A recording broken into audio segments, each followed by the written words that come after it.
Oye. Lo hemos estado conversando durante esta mañana. Nuevamente el presidente Sebastián Piñera enfrenta cuestionamientos por el cruce entre política y negocios, esta vez por la venta de la mina Dominga desde su familia a Carlos Delano en 2010. El presidente negó haber participado en las negociaciones, apuntando al fideicomiso ciego que administra sus activos financieros desde el año 2009. En esta línea planteó que no hay ningún conflicto de interés. Bueno, un caso que conversamos a esta hora con Carlos Tromber, periodista y escritor, autor de Crónicas Secretas de la Economía Chilena. Muy buenos días, Carlos, bienvenido al Mostrador en la Clave. Buenos días, muchas gracias por la invitación, Macarena. Encantados. Buenos días, Carlos Tromber. Déjame decirte que me encantó tu libro. Bueno, bien documentado, clarito. Muchas gracias, Federico. Carlos, ¿qué opinas de esto? ¿Hay conflicto de interés o no? ¿Hubo fideicomiso ciego en esa fecha? Como para empezar la conversación, pero la verdad es que me gustaría que tú nos ayudes a hacer un recuento, un recordatorio. Apelamos a tu memoria, a tu investigación, a tu saber, para que nos ayudes en esta trenza. Exacto, a recordar las distintas conductas reñidas con la ética o con el derecho que ha tenido Sebastián Piñera a lo largo de su carrera de los negocios, en los negocios y en la política, que muchas veces los tuvo muy entremezclados, ¿no? Claro que sí. Federico, yo creo que aquí hay un conflicto de interés y hay una negociación incompatible del porte de una casa, de un edificio completo. ¿Por qué? Porque lo que esto confirma una vez más, o se suma a antecedentes que ya teníamos, que distintos periodistas investigativos, como yo, como Sergio Jara, como Jorge Rojas y Juan Andrés Guzmán, habíamos reunido durante mucho tiempo en términos de verificar, comprobar, constatar que para Sebastián Piñera el Estado siempre fue de alguna manera un botín o una plataforma para hacer negocios dentro del ámbito privado y íntimo de sus socios históricos, ¿no? Esa conducta la vimos como senador y después en su carrera hacia la presidencia se mantuvo, incluso llegó a ser como el botín máximo de la presidencia. Y hay que recordar que esta operación de Dominga tiene lugar cuando el fideicomiso no es tan estricto como el de este mandato. Uh-huh. Hay porosidad, permeabilidad del primer fideicomiso voluntario de 2007 con miras a la campaña presidencial, en un momento que Sebastián Piñera ya estaba suscribiendo y realizando sus últimos negocios ya como empresario, ¿no? En 2007 tienen lugar una serie de operaciones con empresas constructoras, ¿no es cierto? Salfacorp, Socobesa, los últimos coletazos de LAN, antes de que fuera LATAM, ya era LAN Airlines. Entonces todo eso tiene lugar, y estas negociaciones de Dominga tienen lugar en las postrimerías de la intervención directa de Sebastián Piñera, y además es algo que es muy importante para entender la operación, en un recambio generacional de los negocios de la familia Piñera, donde van tomando un protagonismo incipiente, paulatino, los hijos, ¿no? A través de esta nueva familia de fondos y de empresas financieras como Odisea y Mediterráneo que participaron del negocio de Dominga. En ese sentido, una de las preguntas que te queríamos hacer era, para ayudar también a quienes nos escuchan, ¿cómo se podría definir el fideicomiso ciego en palabras simples? ¿Cómo opera nuestro país y qué tan ciego es realmente? Y bueno, ya ahí aparece esa diferencia entre lo ciego que puede ser hoy día, 2021, a el tiempo que estamos conversando. Se supone que todos los dispositivos contractuales de los fideicomisos ciegos son establecer un muro, ¿no es cierto?, un firewall, un cortafuego de información que vaya desde los intereses económicos que la persona políticamente expuesta o con cargos públicos de relevancia le entrega a unos administradores y no se puede enterar de nada de lo que tenga lugar ahí, ¿no? De todas las decisiones. Del detalle de los negocios, claro. Exacto. Pero en el primer semestre de 2010 y lo que fue campaña electoral, que Piñera ya estaba en campaña desde 2007, eso no tenía la misma fuerza. De hecho, había una porción relativamente pequeña de la fortuna de Sebastián Piñera en aquellos primeros fideicomisos en relación a otros que quedaron explícitamente afuera, como las acciones de LAN, como las acciones de Televisión, Colo-Colo y otras empresas. Entonces, el fideicomiso efectivamente, sus cláusulas fueron más robustas y a su vez comenzó a abarcar porciones mayores y más relevantes de la fortuna de la familia Piñera. Es decir, se mejoró el fideicomiso para este segundo gobierno, pero así todo, hay porosidades enormes porque los encargados de gestionar el fideicomiso, que son 3 empresas financieras, son las cabezas de esas íntimos amigos de Sebastián Piñera, es decir, Claro. de asado de fin de semana. Entonces, oye, es difícil pensar de que no hablen nada de los negocios administrados, ¿no? Es decir, es todo un poquito... Claro, por lo menos en la informal camaradería un asado se conversa Claro, porque casual. no es que se lo haya pasado a un banco de inversión internacional donde no haya vínculo y le reporten después, ¿no? Claro. No, se lo pasó, es como que usted piense cada uno, los auditores, quién es su mejor amigo o su mejor amiga, se lo pasó a él o a ella. Entonces, es poco viable que sea de verdad un muro inaccesible de la información, ¿no? Porque no es gente desconocida la que la está gestionando. ¿O no, Carlos Tromben? Yo suscribo esa interpretación porque no es un gestor impersonal, institucional, como tú dices, Federico, con quien no haya ninguna relación de tipo social o familiar, todo lo contrario. Eso es muy difícil de verificar la ceguera del fideicomiso ciego, por decirlo así. Claro, ¿no? pues sí, pongamos el caso de Moneda SET, que le administra una parte, uno de los 3 que la administra. Su cabeza es Pablo Echeverría, que es muy cercano. Se deben frecuentar permanentemente. Entonces, cuando hay que tomar decisiones de negocio, a mí no me consta, pero es fácil presumir de que le hace alguna preguntita entre asado y asado, oye, entre cerveza y cerveza, ¿no? Exactamente, eso era un modus operandi que ya se había establecido durante la gestión de Sebastián Piñera como senador. Hay que recordar que su hermano Pablo era subsecretario de Hacienda de Alejandro Foxley al principio, después fue consejero del Banco Central y como tal participó en algo clave para la fortuna de Sebastián Piñera y de Carlos Alberto Delano, que era el Banco de Chile y la deuda subordinada de la banca, ¿no es cierto? Eso fue un gran escándalo del año 95-96. ¿Por qué no nos explica, no nos cuentas eso? Recordemos ese momento. Ayúdanos a recordar, Carlos Trombe. Sí. Claro, los bancos cuando quebraron los bancos en Chile a mediados de los años 80, a principios de los años 80 en realidad, se generó una deuda a partir del rescate que realizó el Banco Central, del rescate financiero de la banca. Y esa deuda quedó en el limbo durante mucho tiempo, se fue regularizando a través de sucesivas leyes, pero la última de ellas se dictó en dictadura, a finales de la dictadura, que pateaba el pago de esa deuda ad infinitum. Los bancos no tenían ninguna fecha para pagar la deuda. Y sin embargo, en ese periodo final empezaban a emitir acciones preferentes, acciones del capitalismo popular, que Corfo entregaba facilidades, préstamos blandísimos para adquirir acciones de bancos y otras empresas que habían caído en insolvencia durante la crisis. En esa capitalización, comillas, popular de la banca, entraron los empresarios del Grupo Penta, ¿no es cierto?, Carlos Alberto Delano y Carlos Eugenio Lavín, ¿no?, y también Sebastián Piñera. Empezaron a comprar participación en el Banco de Chile, ¿no? Y después esas acciones podían percibir dividendos, ¿sí?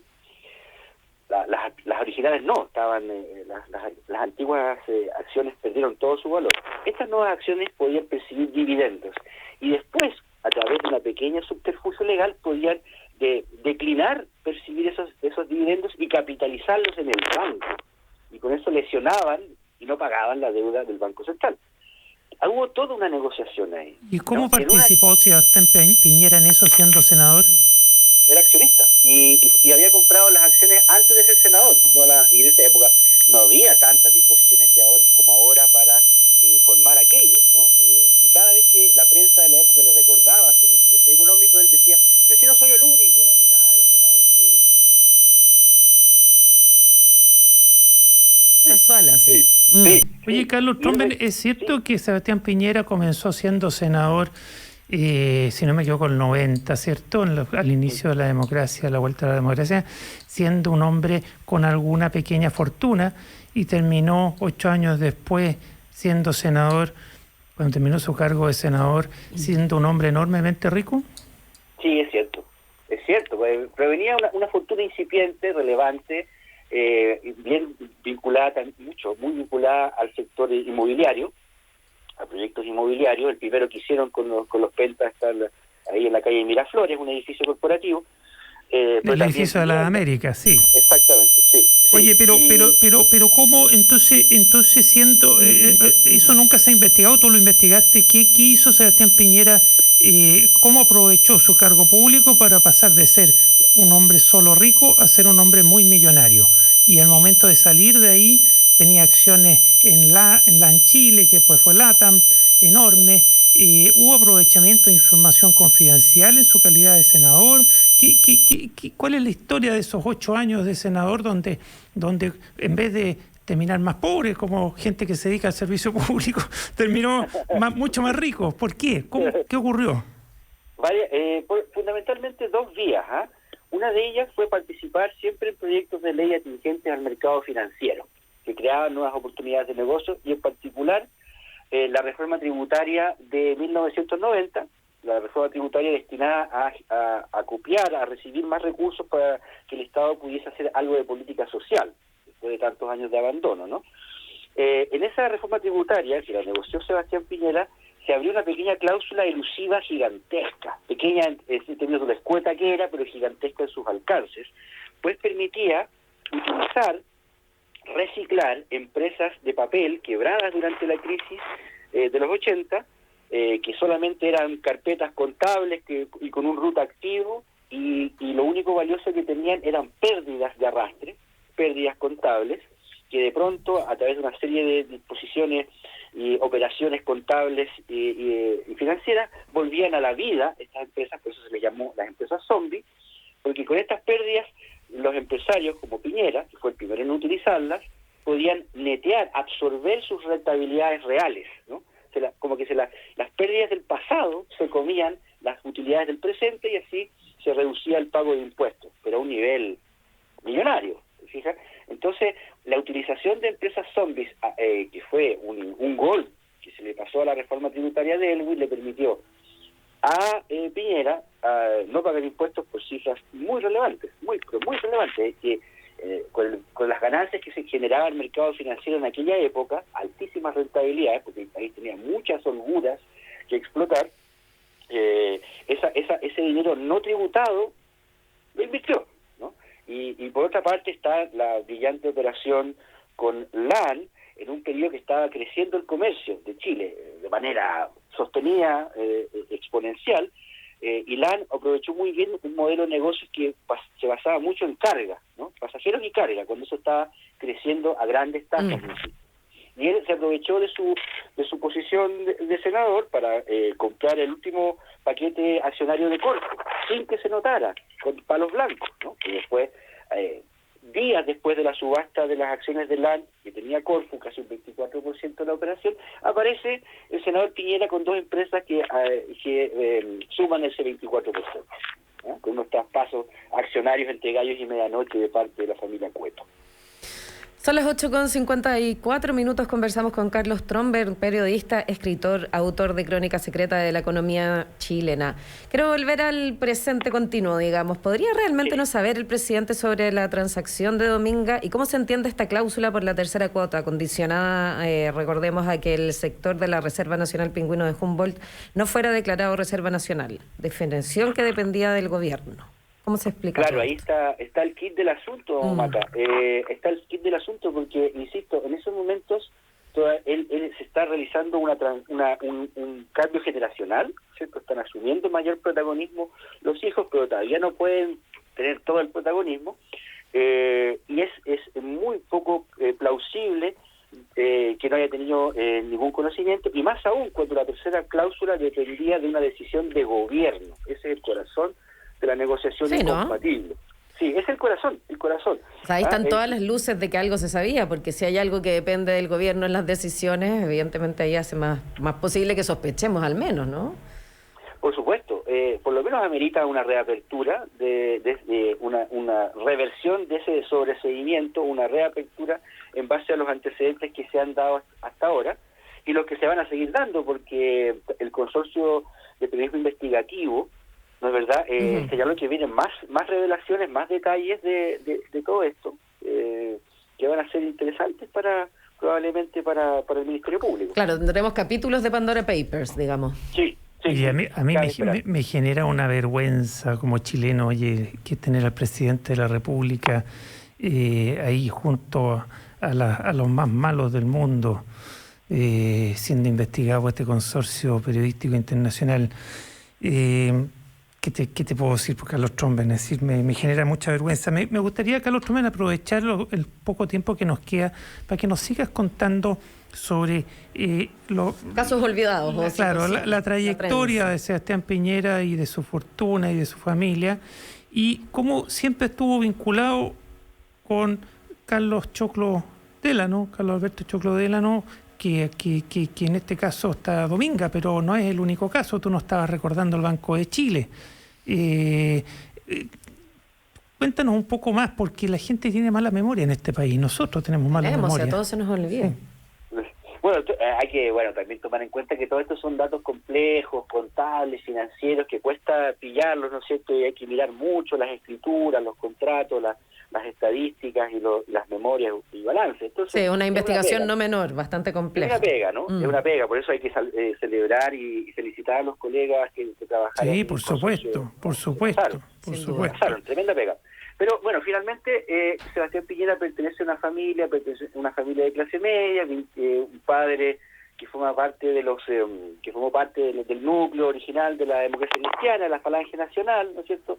Pero un hombre de clase media, funcionario público, que tuvo algunos cargos diplomáticos, que le dio una muy buena educación y formación a sus hijos, y que a través de sus contactos le permitió a sus hijos acceder a becas, a las generosas becas de estudio que existían en los años, a comienzos de los años 70. Estados Unidos daba becas para las élites latinoamericanas para formarse en sus universidades de élite y así también mantener su influencia en un continente que era geopolíticamente muy relevante, ¿no? En el contexto de la Guerra Fría. Entonces, los hermanos Piñera regresan a Chile con sendos doctorados en Harvard, ¿no es cierto?, a desempeñarse en los grupos financieros de la época, fundamentalmente en el grupo Cruzat Larraín, que era el más expansivo, el más poderoso, el que más sectores abarcaba de la economía nacional, ¿sí? Y ahí trabajaron ambos en distintos momentos, José y Sebastián. Y Sebastián, muy joven, intentó impulsar negocios personales, inmobiliarios, pero cuando el primer boom del régimen económico neoliberal, por llamarlo así, llegaba a su fin, ¿no? Ya en 81 este experimento de desregulación financiera estaba condenado al fracaso por las condiciones macroeconómicas mundiales. Carlos, perdona que te interrumpa un segundo. Yo creo que el micrófono de tus audífonos se te está rozando con algo y perdemos un poquito la comunicación cada tanto para que lo tengas ahí con un poquito de distancia. Ahí claro, te escuchamos súper bien. Ya estaba con el manos libres para sí. No tener eco. Bueno, entonces, ese es el origen, digamos, profesional de ambos hermanos, ¿no es cierto? Después uno entra al Estado y realiza y encabeza esta fundamental reforma previsional, mientras que el hermano menor se involucra en esta penosa gestión del Banco de Talca, que fue una quiebra fraudulenta, desordenada, pintoresca y con fuertes implicancias penales, ¿no es cierto?, para los que participaron de ella. ¿Cómo se salva Sebastián Piñera de esos cargos por apropiación indebida y estafas que se le formularon en el Banco de Talca? Se zafa por influencias probablemente, porque en esa época lo que está la justicia, la justicia, el sistema procesal penal era súper primitivo, kafkiano y muy vulnerable a influencias del Poder Ejecutivo. Probablemente algo hubo en ese sentido, porque los careos que quedan, el expediente que ustedes mismos lo publicaron en el Mostrador en su momento, muestra que los careos no hubo digamos, no hubo acuerdo entre las partes. Sebastián Piñera ordenó y instruyó a sus funcionarios para que crearan empresas de papel para que pidieran préstamos del banco. Sí. Era una defraudación. Pero todo indica que tuvo un rol importante ahí el tío de Sebastián Piñera, sí, el arzobispo de La Serena, Bernardino Piñera, ¿no? Que tenía contactos eclesiásticos. En esa época la iglesia era muy poderosa y políticos, ¿no? Claro, él jugaba un rol bien así de mediador entre el gobierno militar, al cual nunca se opuso así abiertamente, y la facción más progresista y de derechos humanos de la Iglesia. Oye, nos queda poco tiempo, Carlos Tromben. ¿Sí? ¿Por qué no nos recuerdas el accionar al interior de LAN, que después se transformó en LATAM? Porque LAN y LATAM, una misma empresa, ha tenido muchas investigaciones por malas prácticas desleales y colusión, y Sebastián Piñera en esa época era parte del directorio y tenía una parte de la propiedad importante. De hecho, fue sancionado una vez por compra de acciones con información privilegiada. Cuéntanos un poco para que la gente se acuerde un poco las vergüenzas que hemos pasado con nuestro presidente de la República.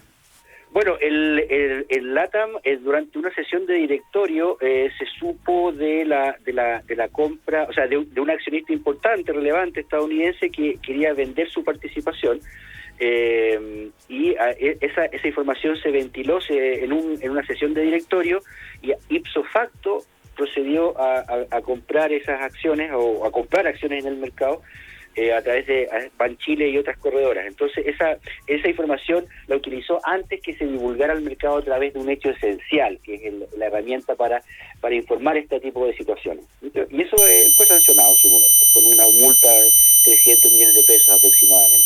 ¿Qué pagó? La pagó, efectivamente, porque cuando ya no puede zafar Sebastián Piñera, porque es un jugador de póker así bien avesado, blufea, cuando ya no puede más, ya, pago, ¿no? Y lo interesante fue que la venta de LATAM, la venta que él realizó para deshacerse de LATAM, ¿no es cierto?, fue a través de una empresa que tenía las acciones que se llamaba Axion, que era una de estas empresas zombies, ¿no? Las antiguas empresas zombies que hablaba al principio. Claro. Él la había rebautizado como Axion, una antigua empresa de Cruzar la Raíz, y en ella estaban radicadas las acciones de LATAM. Pero para vendérselas a Betia, ¿no es cierto?, al grupo Betia, iba a pagar impuestos, porque esas acciones iban a tener un gigantesco mayor valor respecto a las que tenían en el año 94, esto ya era el 2010. Claro, recordando que las compró siendo senador. Claro. Hay que acordarse de eso, digamos, mientras era funcionario público. Los carriles que estás ahí. Claro, mayo del 94. Entonces, al venderlas en 2010 iban a tener un castigo tributario importante. Entonces, urgió una situación en que transformó a Axion en una sociedad anónima líquida, de mentira, ¿no es cierto? Axion era una empresa que tenía el 99% de las acciones estaban en poder de la familia Piñera, no se transaban en la bolsa de valores, ¿no? Y por lo tanto como no tenían presencia bursátil, no se podían acoger a los dispositivos que reducían esos impuestos, disposiciones que sacó Ricardo Lagos en su momento, ¿no? No se podían acoger porque no tenía liquidez bursátil Axion, y se le creó una liquidez de papel, de mentira, simulada, ¿no? Comprando y vendiendo paquetes accionarios así en cuestión de días y horas, coludido con una serie de corredoras de bolsa. Ese es otro detalle muy importante. Tenemos varios otros temas, además, cómo los hijos llegaron a ser millonarios, sin pagar vamos a hacer capítulos con Carlos Tromben. Sí, vamos a tener que volver a conversar, Carlos Tromben. Te vamos a estar citando a menudo aquí en el Mostrador en la Clave para ver cómo continúan los capítulos de esta historia Pandora Papers, y también la historia que vamos recordando poco a poco del camino del presidente Sebastián Piñera ligado a todos estos temas. Así que te agradecemos, Macarena. Carlos. Muchas gracias, Macarena. Muchas gracias, Federico. Que estés muy bien. Muy buen También, día. buena mañana de martes. Buen día, Carlos Tromben. Chau. Y ya son las 9:04, y antes de hacer una nueva pausa, quiero invitarte a Copeuch, una cooperativa de ahorro y crédito con más de 900.000 socias y socios, donde ahorrar y soñar es posible con tu cuenta de ahorro Copeuch, donde cuidan tu futuro con un depósito a plazo y con una cuenta vista que te puede acompañar siempre. Puedes conocer su oferta de productos y servicios en la web copeuch.cl. Copeuch, el lugar donde todos ganan. Y nosotros seguimos haciendo el Mostrador en la Clave a través del mostrador.cl, radiolaclave.cl y por supuesto la 92.9. Quédate que ya volvemos con más y comienza nuestro panel político de martes. Diálogo y conversación en los tiempos que estamos viviendo. Escuchas El Mostrador en la Clave.